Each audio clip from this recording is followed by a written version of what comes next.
Pregnancy के scan के माहिर डॉक्टर अब आपके शहर बठिंडा में doctor Shivanej apex diagnostic and foetal medicine centre जो कि बठिंडा में स्थित है। डॉक्टर शिवाने जो कि MD radio diagnosis fetal medicine specialist हैं। यहाँ पर second opinion scan, digital x-ray, fetal echo, level 2 scan, biopsy, FLAC, high risk pregnancy scan, color Doppler, 3D folding ultrasound, CVS, advanced anti-MB scan और बहुत सारी सुविधाएं उपलब्ध हैं। हमारी टीम ने डॉक्टर शिवाने गर्ग जी के साथ बातचीत की, जिन्होंने हमें doctor Shivanej apex diagnostic and foetal medicine centre के बारे में विस्तृत जानकारी दी। दर्शकों, पंजाब प्लस चैनल पे आपका स्वागत है। आज हम आए हैं एक ऐसे डॉक्टर के पास जो फीटल में अपनी सेवाएं दे रहा है बठिंडा में, और साथ में स्कैनिंग सेंटर है इनका। बात करें डॉक्टर शिवान गर्ग जी के साथ, जिन्होंने बहुत लंबे समय से पहले बठिंडा में अपनी सेवाएं जो दी हैं, और अब इन्होंने अपना एक इंडिपेंडेंट वेंचर जो बिल्कुल एडजेसेंट है पंजाब कैंसर केयर से, बिल्कुल जीटी रोड के ऊपर है, बहुत ही पॉज एरिया में इन्होंने ये अपनी सेवाएं यहाँ पर शुरू की हैं। डॉक्टर शिवान जी, स्वागत है आपका हमारे स्पेशल शो में। Thank you.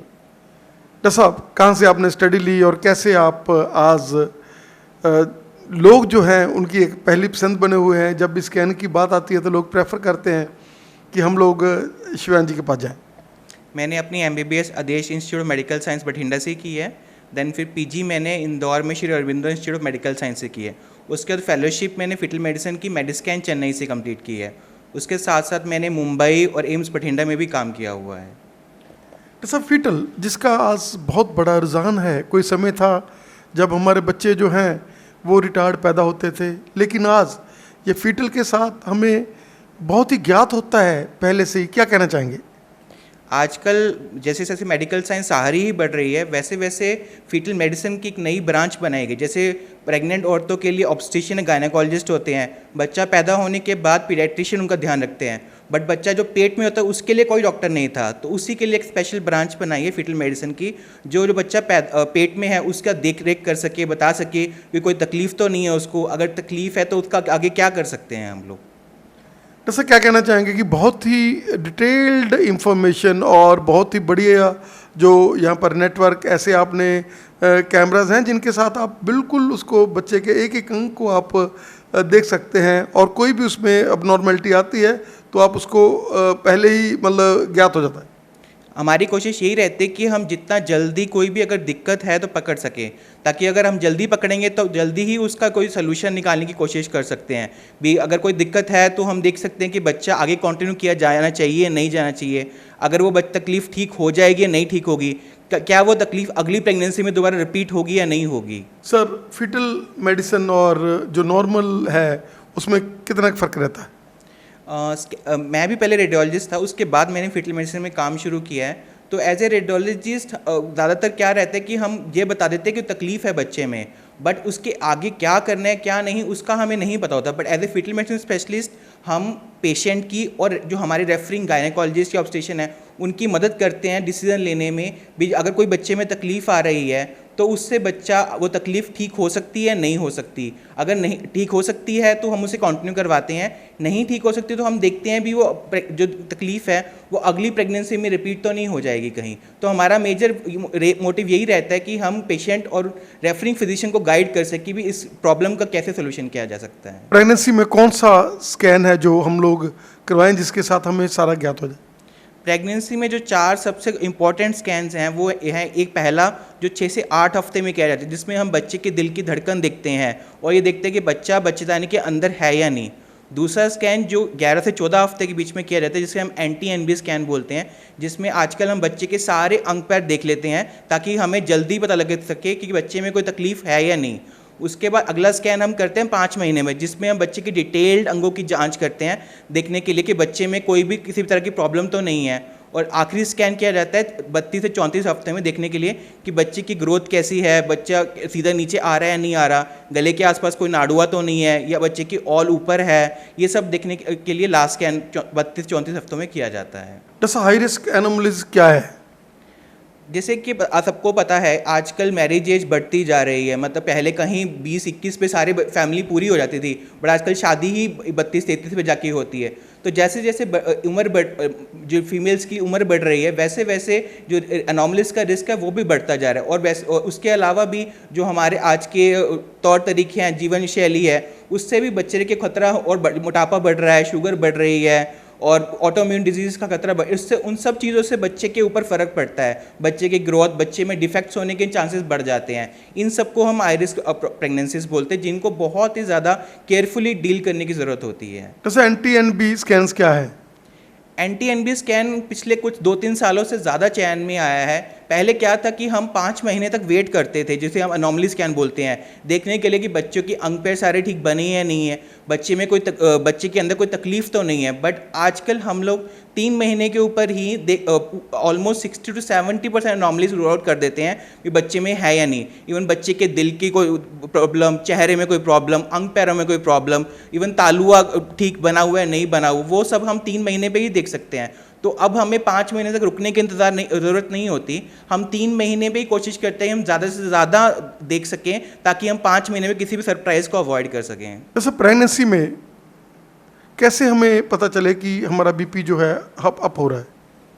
नॉर्मली क्या होता है, जिसे हम प्रेगनेंसी इंड्यूस हाइपर या प्री एक्लेम्पसिया बोलते हैं, उसमें क्या होता है कि फीमेल्स का जो लास्ट ट्राइमेस्टर में जाके एकदम से BP बढ़ना शुरू हो जाता है। बट उसके लिए आजकल हम लोग 3 महीने के स्कैन के साथ ही डॉपलर स्कैन करते हैं, जिसमें हमें काफ़ी हद तक आइडिया हो जाता है कि इस फीमेल का लास्ट ट्राइमेस्टर में जाकर प्रेगनेंसी बढ़ने का चांस है या नहीं। उसे हम बोलते हैं प्री एक्लेम्पसिया स्क्रीनिंग, जो आजकल 3 NT&B स्कैन के साथ की जाती है, ताकि हमें आइडिया रहे भी उसका मदर का BP बढ़ेगा या नहीं बढ़ेगा, ताकि उसके लिए हम ट्रीटमेंट पहले से स्टार्ट कर सकें। जैसा IVF में, क्योंकि IVF में बहुत ही प्रीशियस डिलीवरीज होती हैं, और जब ट्विन्स हो जाते हैं तो उसका क्या निवारण है आपके पास? जैसे जैसे अब सब लोग देखते हैं भी प्रेगनेंसी की एज बढ़ रही है, तो वैसे वैसे इनफर्टिलिटी के केसेस भी इंडिया में बढ़ रहे हैं। उन्हीं कारणों से IVF भी बढ़ रहा है। जैसे कि IVF केस पे बहुत प्रीशियस प्रेगनेंसीज होती हैं, तो उनका ध्यान भी बहुत अलग तरीके से रखना पड़ता है, क्योंकि उनमें रिस्क फैक्टर्स भी ज़्यादा होते हैं। तो उनको ज़्यादा केयर और ज़्यादा कंफर्ट की ज़रूरत होती है। तो हम लोग एक अलग पैटर्न बनाते हैं, जिसमें हम शुरू से एंड तक IVF प्रेगनेंसीज में स्पेशल स्कैनिंग करते हैं, ताकि उनका शुरू से एक नॉर्मलाइज रिपोर्टिंग, कॉन्टिन्यूस रिपोर्टिंग रहे। ताकि नॉर्मली क्या होता है कि अलग अलग जब सेंटर से स्कैनिंग होती है तो रिपोर्ट्स हमेशा चेंज होती रहती है। हमारी कोशिश क्या होती है, हम एक फिक्स पैटर्न में रिपोर्ट दें, ताकि जो पढ़ने वाला रिपोर्ट को उसको भी ईजी रहे और पेशेंट की केयर हम कॉन्टिन्यूसली मॉनिटर कर सकें। जैसे जब ट्विन्स हो तो फिर जब ट्विन्स होते हैं तो उसमें ना 3 तरह के ट्विन्स होते हैं, जैसे डाइक्रोनिक ट्विन्स, मोनोक्रोनिक ट्विन्स और मोनोक्रोनिक मोनोम्यूटिक ट्विन्स। तो तीनों ट्विन्स में अलग अलग स्कैनिंग्स की ज़रूरत होती है। तो हम according to type of twin उसकी स्कैनिंग को चेंज करते हैं, उस प्रोटोकॉल को चेंज करते हैं और उसकी रिपोर्टिंग को चेंज करते हैं, ताकि जो रेफरिंग फिजिशियन है और पेशेंट है, दोनों को कंफर्ट मिला रहे, दोनों आराम से पेशेंट को फॉलो कर सकें। जैसे फीटल इको और फीटल डॉपलर क्यों होते हैं? जैसे कि आपको पता है कि आजकल शुगर बहुत कॉमन हो गई है, मतलब बहुत ज़्यादा बढ़ती जा रही है। और हमने देखा है और स्टडीज़ भी बोलती हैं भी जिन मदर्स को शुगर होती है, जो कंसेप्शन टाइम ज़्यादा शुगर रहती है, उन बच्चों में दिल के डिफेक्ट होने के चांस बहुत ज़्यादा बढ़ जाते हैं। तो इसलिए बोला था जिन मदर्स को शुगर है उनमें फीटल इकोकार्डियोग्राफी का होना बहुत ज़रूरी है।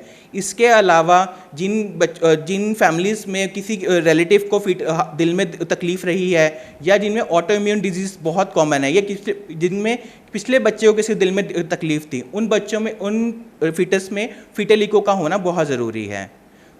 फीटल डॉपलर हम करवाते हैं बच्चे की मूवमेंट देखने के लिए, बच्चे के खून के दौरे देखने के लिए।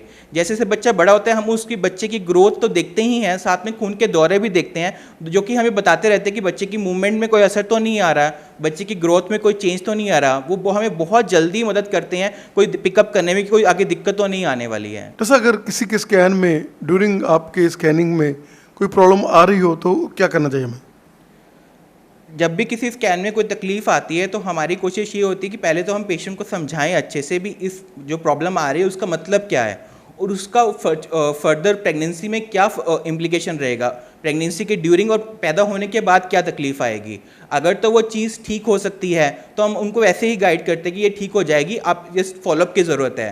और अगर नहीं ठीक हो सकती फिर उसमें हम उनको गाइड करते हैं भी आप टेस्टिंग करवाइए, ताकि हम ये नहीं चाहते ये प्रेगनेंसी, ये जो दिक्कत है वो अगली प्रेगनेंसी में रिपीट हो। सर क्या हर जो जब भी हम लोग स्कैन करते हैं अगर उसमें कोई प्रॉब्लम आती है तो क्या हर प्रॉब्लम में मतलब जो अबॉर्शन की ज़रूरत पड़ती है? ये बहुत बड़ा मिथ है जो नहीं फॉलो होना चाहिए भी हर जिस भी प्रेगनेंसी में कोई भी तकलीफ आ जाए उसमें अबॉर्शन की ज़रूरत होती है।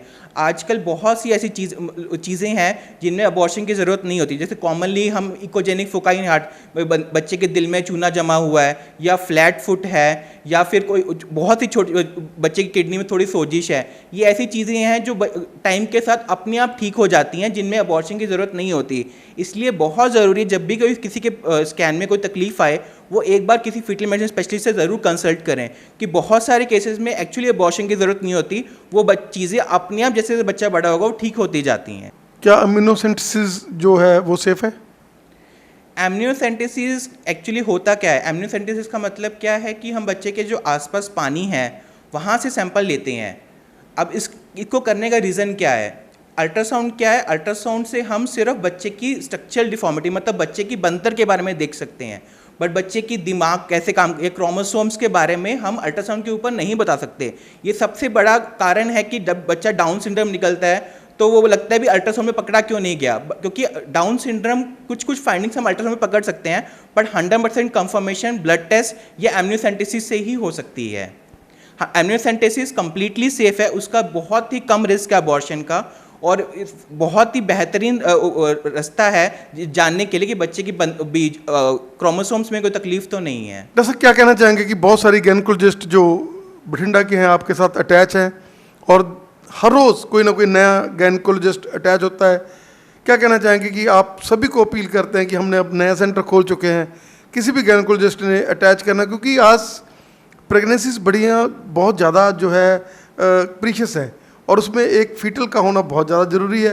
क्या कहना चाहेंगे कि हम वेलकम करते हैं जो भी गायनेकोलॉजिस्ट हमारे साथ जुड़ना चाहे? मैं वेलकम करता हूं जो भी हमसे एक अटैच होना हुए हैं या हो रहे हैं। आई एम थैंकफुल कि उन्होंने हम पे ट्रस्ट शो किया, पेशेंट्स पे जिन्होंने हमें ट्रस्ट शो किया, एंड आई एश्योर यू कि आप एक बार स्कैन करवा के देखिए, you will feel the difference कि कितना फ़र्क है हम जो काम करते हैं उससे कितना इम्पैक्ट आता है उसकी ग्रोथ फॉलोअप पे या उसके बच्चे की हम मॉनिटरिंग में। तो एक बार कोशिश ट्राई कीजिए और you will see the difference कि कितना फ़र्क है रिपोर्टिंग में। जैसा क्या कहना चाहेंगे कि 15 अगस्त आ रहा है, त्योहारी सीज़न आ रहा है और उसके लिए हम अपने जो भी एक्सट्रीम्ड हमारे साथ जुड़ने वाले लोग हैं उनके लिए कोई ना कोई जो है डिस्काउंट, कोई ना कोई उनको प्यार, क्या कहना चाहेंगे कि हम लोग थोड़ा सा उनके लिए रिलैक्स रह रहे हैं क्योंकि त्योहारों का सीज़न है, दिवाली तक हम लोग उन लोगों के लिए थोड़ा सा और रेट्स तो हमारे पहले ही कम है लेकिन हम लोग और थोड़ा सा उनके लिए डिस्काउंट रखेंगे। रेट से ज़्यादा मेरा इंपॉर्टेंट मैसेज ये है कि जैसे रखड़ी आ रही है, मैं चाहूँगा हर भाई अपनी जो प्रेग्नेंट फीमेल बहन है उसको एक गिफ्ट दे भी। जितना हम बच्चे के पैदा होने के बाद उस पर खर्चा करते हैं या उस पर उसकी केयर और अफेक्शन करते हैं, अब हम उस चीज़ को चेंज करते हुए प्रेगनेंसी के अंदर भी उस फीटस को भी उतनी ही केयर, उतनी अफेक्शन शो करें और जितना बेस्ट हम उस बेबी के लिए कर सकते हैं, उसकी जांच कर सकते हैं, वो करवाएं। के बिना आप और कौन कौन से स्कैन करते हैं? हमारे पास अल्ट्रासाउंड एक्सरे की सारी सुविधाएं उपलब्ध हैं। अल्ट्रासाउंड में हम सारे सारे ultrasounds, Doppler's, even FNAC, biopsy, aspirations और एक्सरे में हम सारे प्रोसीजर्स और नॉर्मल एक्सरे, कलर्ड एक्सरे सारा कुछ करते हैं। जैसे क्या कहना चाहेंगे कि जैसे आप ड्यूरिंग अपने स्कैन करते करते ही कई बार कोई प्रोसीजर थोड़ा लाइट से करना पड़ जाए तो वो भी कर देते हैं? हाँ, हम सब कुछ साथ साथ करते हैं, ऐसे को हम स्पेशली टाइम अलॉट नहीं करते हैं। हमारी कोशिश होती है कि पेशेंट को कम से कम वेट करना पड़े, जितना जल्दी हम पेशेंट को फ्रीज कर सकें हमारे पास है, बट कॉम्प्रोमाइज़ स्टडी की क्वालिटी के ऊपर कॉम्प्रोमाइज़ किए बिना हम कोशिश करते हैं जितना जल्दी हम पेशेंट को फ्री कर सकें। जैसा आपका लंबा एक्सपीरियंस हो चुका है, आपका हमें समय देने के लिए बहुत बहुत धन्यवाद। Thank you. ये वॉल्यूशन एस्टर्न एक्सपर्ट है, ये बठिंडा की इकलौती मशीन है जो हमारे पास लगी हुई है। इसमें हमारे पास 6 प्रोब हैं, पूरे बठिंडा में ये 6 प्रोब किसी के पास भी नहीं है। जिसमें सबसे ज़्यादा इंपॉर्टेंट ये C2-9 प्रोब है जो स्पेशली प्रेग्नेंट फीमेल्स के लिए ही, स्कैन्स के लिए ही बना गया है। और उसके अलावा जो नॉर्मल प्रोब सब में होते वो तो हैं, उसके अलावा हमारे पास ये ML615 प्रोब है जो MSK स्कैनिंग के लिए या फिर लोकल पार्ट्स के लिए सबसे बेस्ट माना जाता है।